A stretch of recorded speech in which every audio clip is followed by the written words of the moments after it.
The Hobbit, Chapter 5, Riddles in the Dark. When Bilbo opened his eyes, he wondered if he had, for it was just as dark as with them shut. No one was anywhere near him. Just imagine his fright. He could hear nothing, see nothing, and he could feel nothing except the stone of the floor. Very slowly, he got up and groped about on all fours, till he touched the wall of the tunnel, but neither up nor down it could he find anything, nothing at all. No sign of goblins, no sign of dwarves. His head was swimming, and he was far from certain even the direction they had been going in when he had his fall. He guessed as well as he could, and crawled along for a good way, till suddenly his hand met what felt like a tiny ring of cold metal lying on the floor of the tunnel. It was a turning point in his career, but he did not know it. He put the ring in his pocket almost without thinking. Certainly it did not seem of any particular use at the moment. He did not go much further, but sat down on the cold floor and gave himself up to complete miserableness for a long while. He thought of himself frying bacon and eggs in his own kitchen at home, for he could feel inside that it was high time for some meal or other, but that only made him miserabler. He could not think what to do, nor could he think what had happened, or why he had been left behind, or why, if he had been left behind, the goblins had not caught him, or even why his head was so sore. The truth was, he had been lying quiet, out of sight and out of mind, in a very dark corner for a long while. After some time he felt for his pipe. It was not broken, and that was something. Then he felt for his pouch, and there was some tobacco in it. That was something more. Then he felt for matches, and he could not find any at all, and that shattered his hopes completely. Just as well for him, as he agreed when he came to his senses. Goodness knows what the striking of matches and the smell of tobacco would have brought on him out of dark holes in that horrible place. Still, at the moment, he felt very crushed.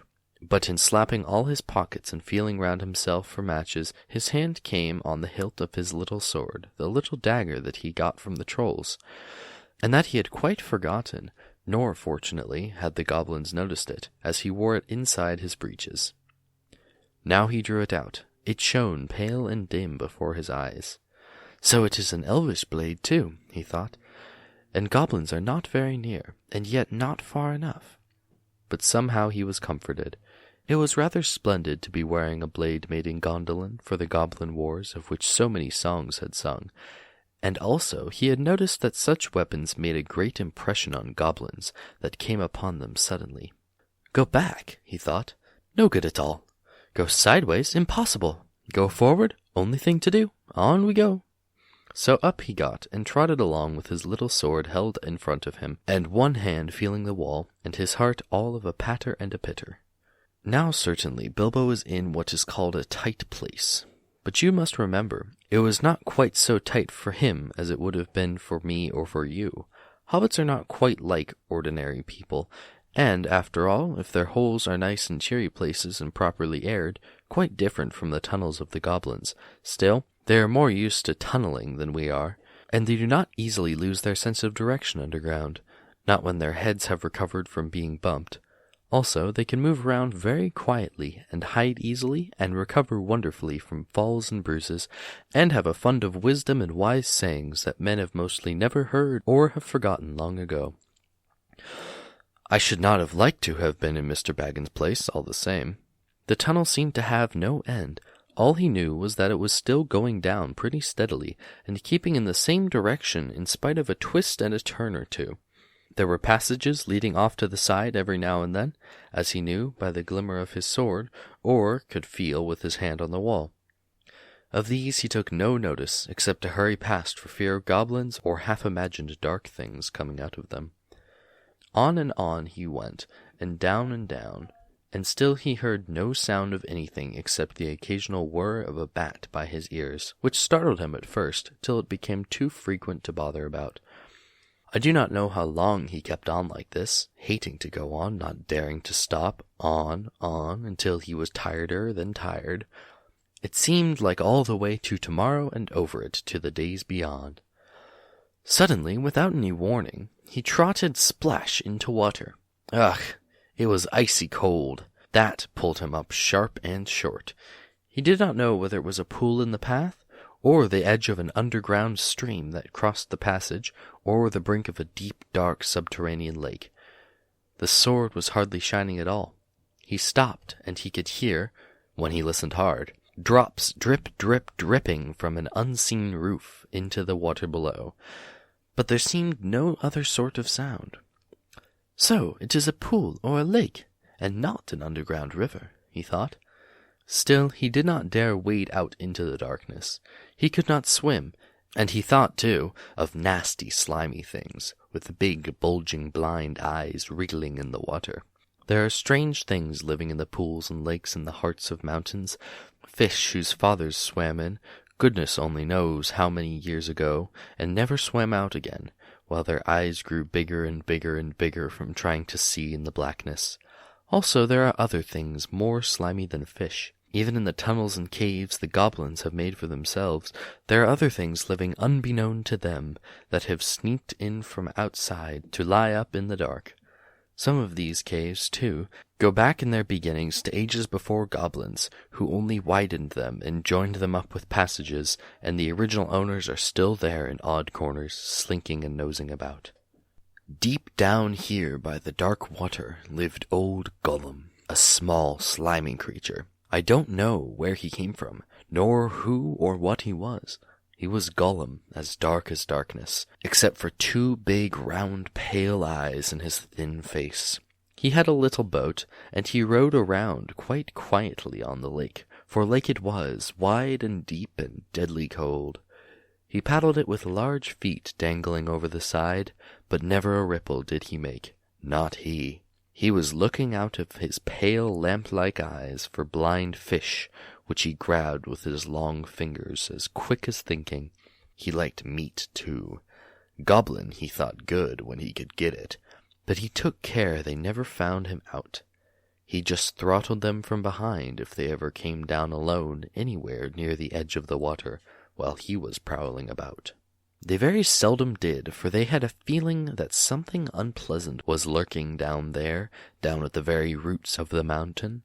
They had come on the lake when they were tunneling down long ago, and they found they could go no further, so there their road ended in that direction, and there was no reason to go that way, unless the great goblin sent them. Sometimes he took a fancy for fish from the lake, and sometimes neither goblin nor fish came back.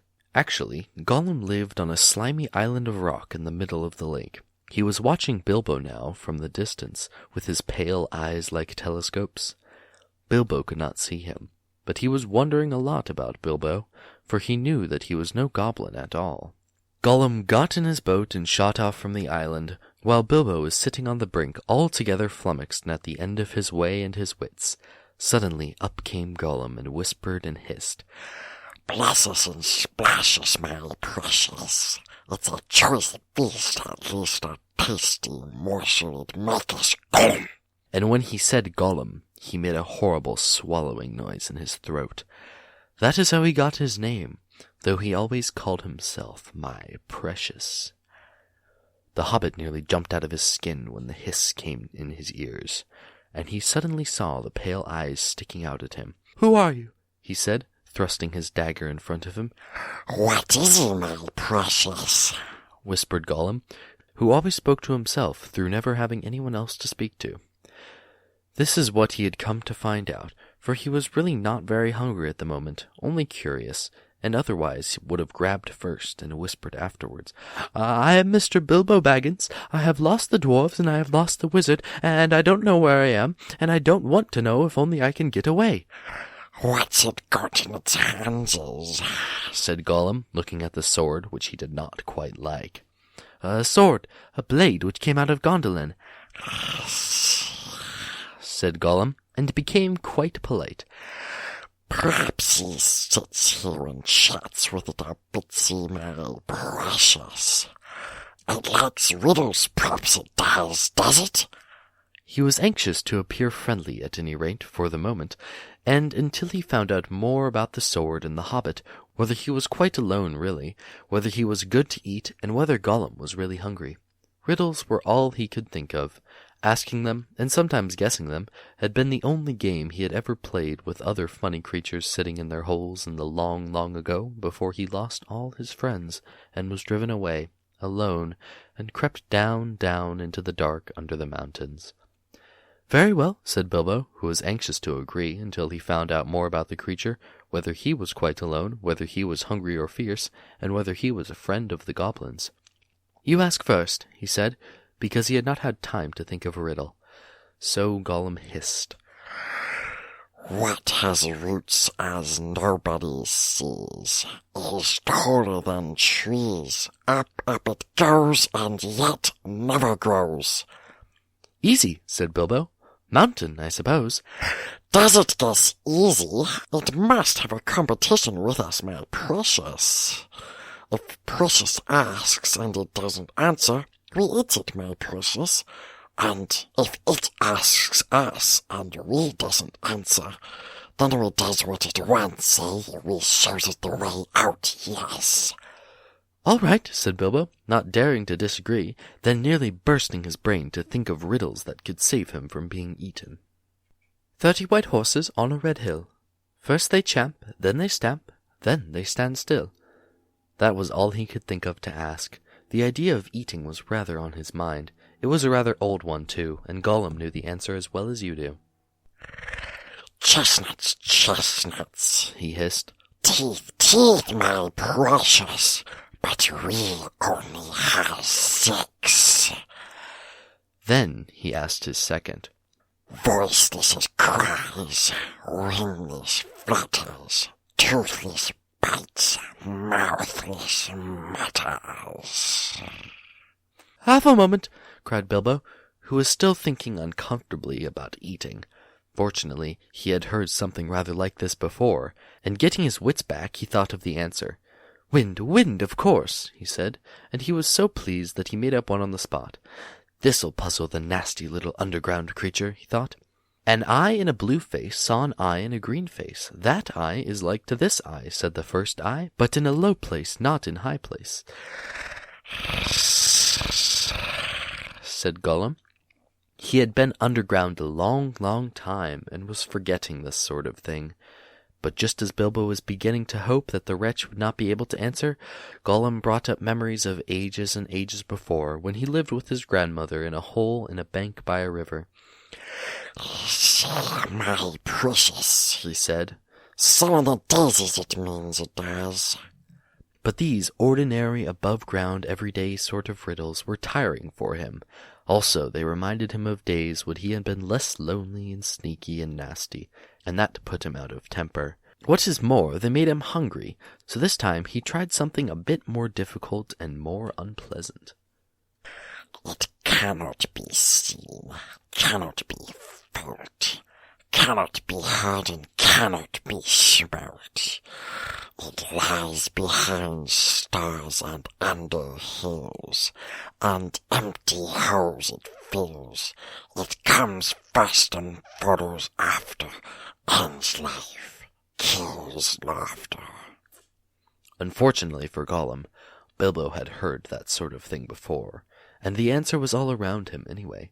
"Dark," he said, without even scratching his head or putting on his thinking cap. "A box without hinges, key or lid, yet golden treasure inside is hid." He asked to gain time until he could think of a really hard one. This he thought a dreadfully easy chestnut, though he had not asked it in the usual words. But it proved a nasty poser for Gollum. He hissed to himself, and still he did not answer. He whispered and spluttered. After some while, Bilbo became impatient. "Well, what is it?" he said. "The answer's not a kettle boiling over, as you seem to think from the noises you are making." "Give us a chance, let us give us a chance, my precious." "Well," said Bilbo, after giving him a long chance, "what is your guess?" But suddenly Gollum remembered thieving from nests long ago, and sitting under the river bank, teaching his grandmother to suck "Eggs, he hissed. eggs it is." Then he asked, "Alive without breath, as cold as death, Never thirsty, ever drinking, all in mail, never clinking. He also, in his turn, thought this was a dreadfully easy one, because he was always thinking of the answer. But he could not remember anything better at the moment. He was so flustered by the egg question. All the same, it was a poser for poor Bilbo, who never had anything to do with the water if he could help it. I imagine you know the answer, of course, or can guess it as easy as winking, since you are sitting comfortably at home and have not the danger of being eaten to disturb your thinking. Bilbo sat and cleared his throat once or twice, but no answer came. After a while, Gollum began to hiss with pleasure to himself. Is it nice, my precious? Is it juicy? Is it scrumptiously crunchable? He began to peer at Bilbo out of the darkness. "Half a moment," said the hobbit, shivering. "I gave you a good long chance just now." It must make haste, said Gollum, beginning to climb out of his boat onto the shore to get at Bilbo. But when he put his long webby feet in the water, a fish jumped out in a fright and fell on Bilbo's toes. "Ugh," he said, "it is cold and clammy," and so he guessed. "Fish! Fish!" he cried. "It is fish!" Gollum was dreadfully disappointed, but Bilbo asked another riddle as quick as ever he could, so that Gollum had to get back into his boat and think. No legs lay on one leg, 2 legs sat near on 3 legs, 4 legs got some. It was not really the right time for this riddle, but Bilbo was in a hurry. Gollum might have had some trouble guessing it if he had asked it at another time. It was easy, talking of fish. No legs was not so difficult, and after that the rest was easy. Fish on a little table, man at table sitting on a stool, the cat has the bones. That, of course, is the answer, and Gollum soon gave it. Then he thought the time had come to ask something hard and horrible. This is what he said. This thing all things devours. Birds, beasts, trees, flowers. Gnaws iron, bites steel, grinds hard stones to meal. Slays king, ruins town, and beats high mountains down.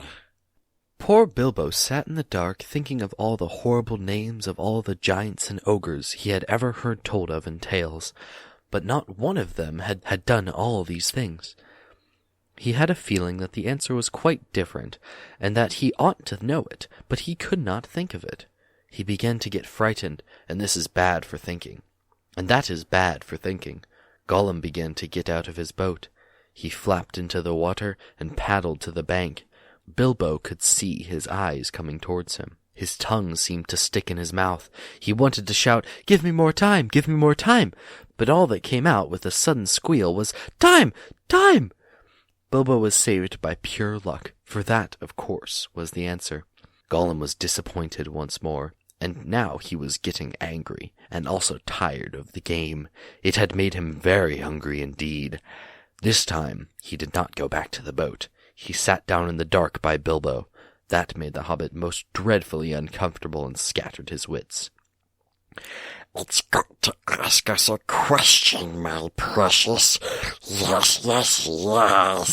Just one more question to guess, yes, said Gollum.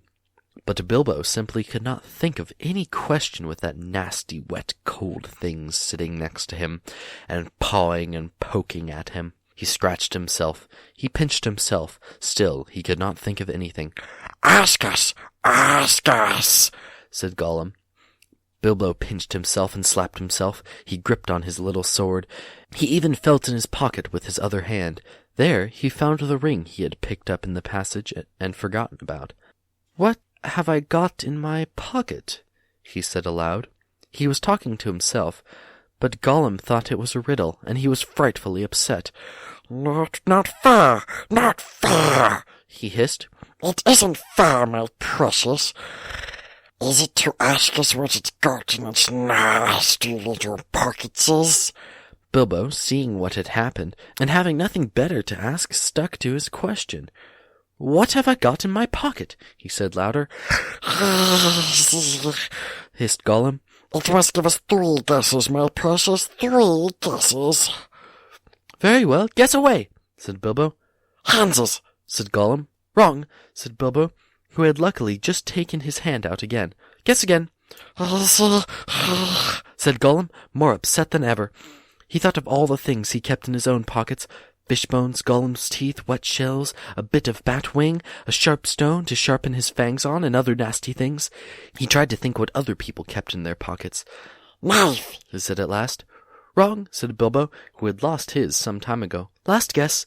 Now Gollum was in a much worse state than when Bilbo had asked him the egg question. He hissed and spluttered, and rocked himself backwards and forwards, and slapped his feet on the floor, and wriggled and squirmed, but still he did not dare to waste his last guess.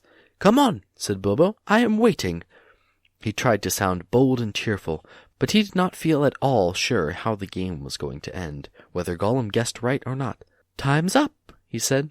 "String or nothing," shrieked Gollum, which was not quite fair, working in 2 guesses at once. "Both wrong," cried Bilbo, very much relieved, and he jumped at once to his feet, put his back to the nearest wall, and held out his little sword. He knew, of course, that the riddle game was sacred and of immense antiquity, and even wicked creatures were afraid to cheat when they played at it. But he felt he could not trust this slimy thing to keep any promise at a pinch. Any excuse would do for him to slide out of it. And, after all, that last question had not been a genuine riddle according to the ancient laws. But, at any rate, Gollum did not at once attack him. He could see the sword in Bilbo's hand. He sat still, shivering and whispering. At last Bilbo could wait no longer. "Well, what about your promise? I want to go. You must show me the way out." "Did we say so, precious? Show the nasty little Baggins the way out, yes. But what has it got in its pockets, Not string, precious, but not nothing. Oh, no, Gollum." "Never you mind," said Bilbo. "A promise is a promise." "Cross it is, impatient, precious," hissed Gollum. "But it must wait, yes it must. We can't go up the tunnel so hasty. We must go and get something first, yes. Things to help us." "Well, hurry up," said Bilbo, relieved to think of Gollum going away. He thought he was just making an excuse, and did not mean to come back. What was Gollum talking about? What useful thing could he keep out on the dark lake? But he was wrong. Gollum did mean to come back. He was angry now and hungry, and he was a miserable, wicked creature, and already he had a plan. Not far away was his island, of which Bilbo knew nothing, and there, in his hiding place, he kept a few wretched oddments, and one very beautiful thing. Very beautiful, very wonderful. He had a ring, a golden ring, a precious ring. "My birthday present," he whispered to himself, as he had often done in the endless dark days. "That's what we want now. Yes, we want it." He wanted it because it was a ring of power, and if you slipped that ring on your finger, you were invisible. Only in the full sunlight could you be seen, and then only by your shadow, and that would be shaky and faint. "My birthday present, it came to me on my birthday, my precious." So he had always said to himself. But who knows how Gollum came by that present, ages ago in the old days, when such rings were still at large in the world? Perhaps even the master who ruled them could not have said. Gollum used to wear it at first, till it tired him, and then he kept it in his pocket next to his skin, till it galled him. And now, usually, he hid it in a hole in the rock on his island, and he was always going back to look at it. And still sometimes he put it on, when he could not bear to be parted from it any longer, or when he was very, very hungry and tired of fish. Then he would creep along the dark passages looking for stray goblins. He might even venture into places where the torches were lit and made his eyes blink and smart, for he would be safe. Oh yes, quite safe. No one would see him, no one would notice him, till he had his fingers on their throat. Only a few hours ago he had worn it, and caught a small goblin imp. How it squeaked! He still had a bone or two left to gnaw, but he wanted something softer. Quite safe, yes, he whispered to himself. It won't see us, will it, my precious? No, it won't see us, and its nasty little sword will be useless, yes, quite. That is what was in his wicked little mind as he slipped suddenly from Bilbo's side and flapped back to his boat and went off into the dark. Bilbo thought he had heard the last of him. Still, he waited a while, for he had no idea how to find his way out alone. Suddenly he heard a screech. It sent a shiver down his back. Gollum was cursing and wailing away in the gloom, not very far off by the sound of it. He was on his island, scrabbling here and there, searching and seeking in vain. Where is it? Where is it? Bilbo heard him crying. Lost it is, my precious, lost, lost. Curse us and crush us, my precious is lost. What's the matter? Bilbo called. What have you lost? It mustn't ask us, shrieked Gollum. Not its business now, Gollum. It's lost. Gollum, Gollum, Gollum. Well, so am I, cried Bilbo, and I want to get unlost, and I won the game, and you promised. So come along, come and let me out, and then go on with your looking. Utterly miserable Gollum sounded. Bilbo could not find much pity in his heart, and he had a feeling that anything Gollum wanted so much could hardly be something good. Come along, he shouted. No, not yet, precious, Gollum answered. We must search for it. It's lost, Gollum. But you never guessed my last question, and you promised, said Bilbo. Never guessed, said Gollum. Then, suddenly, out of the gloom came a sharp hiss. What has it got in its pockets? Tell us that. It must have first. As far as Bilbo knew, there was no particular reason why he should not tell. Gollum's mind had jumped to a guess quicker than his, naturally, for Gollum had brooded for ages on this day, on this one thing, and he was always afraid of it being stolen. But Bilbo was annoyed at the delay. After all, he had won the game pretty fairly at a horrible risk. Answers were to be guessed, not given, he said. But it wasn't a fair question, said Gollum. Not a riddle, precious, no. Oh, well, if it's a matter of ordinary questions, Bilbo replied, then I ask one first. What have you lost? Tell me that. What it has got in its pockets. The sound came hissing louder and sharper, and as he looked towards it, to his alarm, Bilbo now saw 2 small points of light peering at him. A suspicion grew in Gollum's mind. The light of his eyes burned with a pale flame. What have you lost? Bilbo persisted. But now the light in Gollum's eyes had become a green fire, and it was coming swiftly nearer. Gollum was in his boat again, paddling wildly back to the dark shore. Such a rage of loss and suspicion was in his heart that no sword had any more terror for him. Bilbo could not guess what had maddened the wretched creature, but he saw that all was up, and that Gollum meant to murder him at any rate. Just in time he turned and ran blindly back up the dark passage which he had come, keeping close to the wall and feeling it with his left hand. What has it got in its pockets? He heard the hiss loud behind him, and the splash as Gollum leapt from his boat. What have I wonder, he said to himself, as he panted and stumbled along. He put his left hand in his pocket. The ring felt very cold, as it quietly slipped on his groping forefinger. The hiss was close behind him. He turned now and saw Gollum's eyes like small green lamps coming up the slope. Terrified, he tried to run faster, but suddenly he struck his toes on a snag in the floor, and fell flat with his little sword under him. In a moment Gollum was on him, but before Bilbo could do anything, recover his breath, pick himself up, or wave his sword, Gollum passed by, taking no notice of him, cursing and whispering as he ran. What could it mean? Gollum could see in the dark. Bilbo could see the light of his eyes palely shining even from behind. Painfully he got up, sheathed his sword, which was now glowing faintly again. Then he very cautiously followed. There seemed nothing else to do.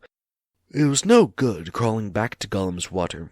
Perhaps if he followed him, Gollum might lead him to some way of escape without meaning to. "Curse it, curse it, curse it," hissed Gollum. "Curse the Baggins, it's gone. What has it got in its pockets? Oh, we guess, my precious. He's found it, yes, he must have. My birthday present." Bilbo pricked up his ears. He was at last beginning to guess himself.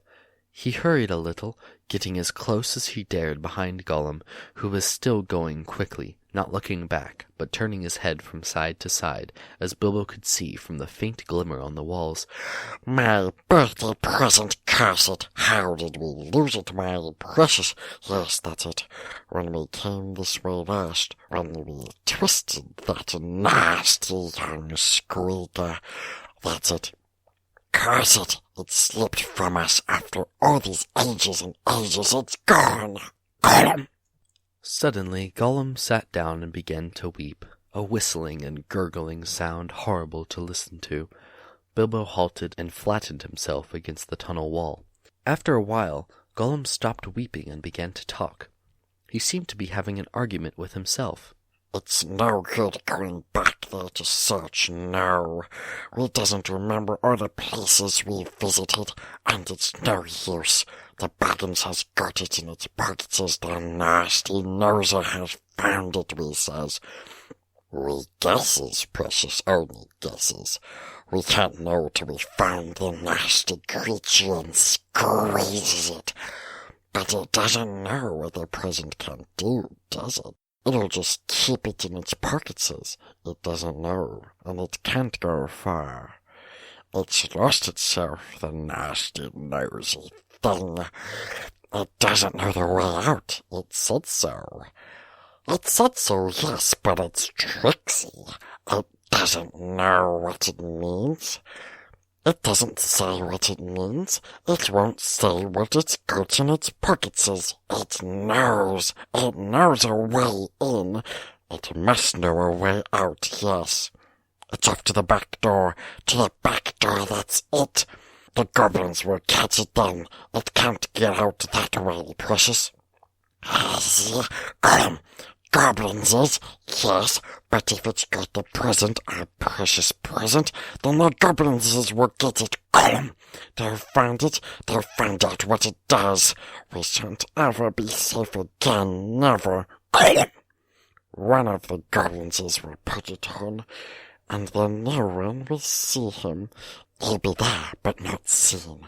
Not even our clever eyes will notice him, and he'll come creepsy and tricksy and catch us. Gollum! Gollum! Then let's stop talking, precious, and make haste. If the Baggins has gone that way, we must go quick and see. Go, not far now. Make haste! With a spring, Gollum got up and started shambling off at a great pace. Bilbo hurried after him, still cautiously, though his chief fear now was of tripping on another snag and falling with a noise. His head was in a whirl of hope and wonder. It seemed that the ring he had was a magic ring. It made you invisible. He had heard of such things, of course, in old tales, but it was hard to believe that he really had found one, by accident. Still there it was. Gollum, with his bright eyes, had passed him by, only a yard to one side. On they went, Gollum flip-flapping ahead, hissing and cursing, Bilbo behind, going as softly as a hobbit can. Soon they came to places where, as Bilbo had noticed on the way down, side passages opened this way and that way. Gollum began at once to count them. 1 left, yes. 1 right, yes. 2 right, yes, yes. 2 left, yes, yes. And so on and so on, and so on and on, and so on and on. As the Count grew, he slowed down, and he began to get shaky and weepy, for he was leaving the water further and further behind, and he was getting afraid. Goblins might be out, and he had lost his ring. At last he stopped by a low opening on their left as they went up. 7 right, yes. 6 left, yes, he whispered. This is it. This is the way out to the back door, yes. Here's the passage. He peered in and shrank back. But we danc't go in, precious, no we danc't. Goblins down there, lots and lots of goblins, we smouse them, yes. What shall we do? Curse them and crush them. We must wait here, precious. Wait a bit and see. So they came to a dead stop. Gollum had brought Bilbo to the way out after all, but Bilbo could not get in. There was Gollum, sitting humped up right in the opening, and his eyes gleamed cold in his head as he swayed it from side to side between his knees. Bilbo crept away from the wall more quietly than a mouse, but Gollum stiffened at once and sniffed, and his eyes went green. He hissed softly but menacingly. He could not see the Hobbit, but now he was on alert, and he had other senses that the darkness had sharpened, hearing and smell. He seemed to be crouched right down with his flat hands splayed on the floor, his head thrust out, nose almost to the stone. Though he was only a black shadow in the gleam of his own eyes, Bilbo could see or feel that he was tense as a bowstring, gathered for a spring. Bilbo almost stopped breathing, and went stiff himself. He was desperate. He must get a way out of this horrible darkness, while he had any strength left. He must fight. He must stab the foul thing, put its eyes out, kill it. It meant to kill him. No, it was not a fair fight. He was invisible now. Gollum had no sword. Gollum had not actually threatened to kill him, or tried to yet, and he was miserable, alone, lost. A sudden understanding, a pity mixed with horror, welled up in Bilbo's heart. A glimpse of endless, unmarked days without light or hope of betterment. Hard stone, cold fish, sneaking and whispering. All these thoughts passed in a flash of a second. He trembled, and then, quite suddenly in another flash, as if lifted by a new strength and resolve, he leaped. No great leap for a man, but a leap in the dark. Straight over Gollum's head he leaped, 7 feet forward and 3 in the air. Indeed, had he known it, he only just missed cracking his skull on the low arch of the passage. Gollum threw himself backwards and grabbed as the Hobbit flew over him, but too late. His eyes snapped on thin air, and Bilbo, falling fair on his sturdy feet, sped off down the new tunnel. He did not turn to see what Gollum was doing. There was a hissing and cursing, almost at his heels at first, then it stopped. All at once there came a blood-curdling shriek, filled with hatred and despair. Gollum was defeated. He dared go no further. He had lost his prey, and lost, too, the only thing he had ever cared for, his precious. The cry brought Bilbo's heart to his mouth, but still he held on. Now faint as an echo, but menacing, the voice came from behind. Thief! Thief! Thief! Goblins! We hate it! We hate it! We hate it forever! Then there was a silence, but that too seemed menacing to Bilbo. If goblins are so near that he smelt them, he thought, then they'll have heard his shrieking and cursing. Careful now, or this way will lead you to worse things. The passage was low and roughly made. It was not too difficult for the Hobbit, except when, in spite of all care, he stumbled his poor toes again, several times on nasty jagged stones in the floor. A bit low for goblins, at least for the big ones, thought Bilbo, not knowing that even the big ones, the orcs of the mountains, go along at a great speed, stooping low with their hands almost on the ground. Soon the passage that had been sloping down began to go up again, and after a while it climbed steeply. That slowed Bilbo down. But at last the slope stopped. The passage turned a corner and dipped down again, and there, at the bottom of a short incline, he saw, filtering round the corner, a glimpse of light. Not red light, as of fire or lantern, but the pale out-of-doors sort of light. Then Bilbo began to run. Scuttling as fast as his legs would carry him, he turned the last corner and came suddenly right into an open space, where the light, after all that time in the dark, seemed dazzlingly bright. Really, it was only a little leak of sunshine in through a doorway, where a great door, a stone door, was left standing open.